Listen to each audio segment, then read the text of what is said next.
Il s'élance pour un grand périple, rallier la France métropolitaine à Nouméa dans l'océan Pacifique. Un voyage de 14 000 km pendant 2 ans à travers plusieurs continents, le tout en vélo. On a deux options, soit passer par la Chine via le Kazakhstan, soit passer par l'Inde via l'Iran. C'est en pourparlers. Aujourd'hui, la première étape, c'est d'aller jusqu'en Turquie. Et après, on se fera une pause pour voir où on en est du Covid. À quelques semaines du départ, ce sportif originaire du Loir-et-Cher s'entraîne en conditions réelles. Il réalise actuellement un tour de chauffe en France avec une halte à Marseille. Un avant-goût de l'aventure qui les attend à lui et sa compagne, Émilie. Tous les deux ont quitté leur emploi, vendu leur maison. Le reste, le peu qu'ils emmènent, doit tenir dans ses sacs. À l'avant, j'ai tout ce qui est gaz, cuisine, pour ce qui est le midi.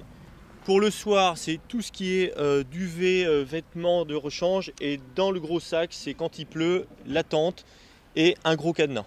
En toile de fond de ce défi sportif, de magnifiques paysages, beaucoup d'abnégation et aussi une cause, soutenir l'inclusion des personnes atteintes de trisomie 21 dans le monde du sport.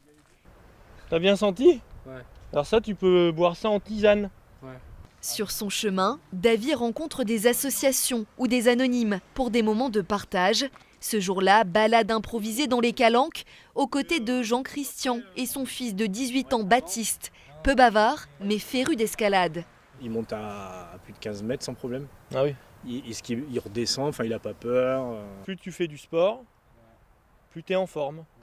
Et oui. Donc il faut que tout le monde fasse du sport, quel que soit, qu'on soit ordinaire ou extraordinaire comme Baptiste. Bah oui.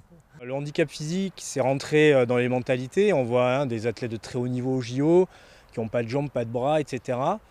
Le handicap mental, c'est un peu plus mystérieux, c'est un peu plus dérangeant, je pense, pour beaucoup de personnes parce que on est face à quelque chose qui est un peu l'inconnu, des réactions qu'on ne comprend pas forcément. Parfois, c'est la communication qui est compliquée.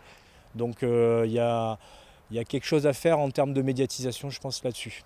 Davy termine sa boucle de France avant de se mettre en selle pour la Nouvelle-Calédonie. Départ de Blois le 13 juin prochain.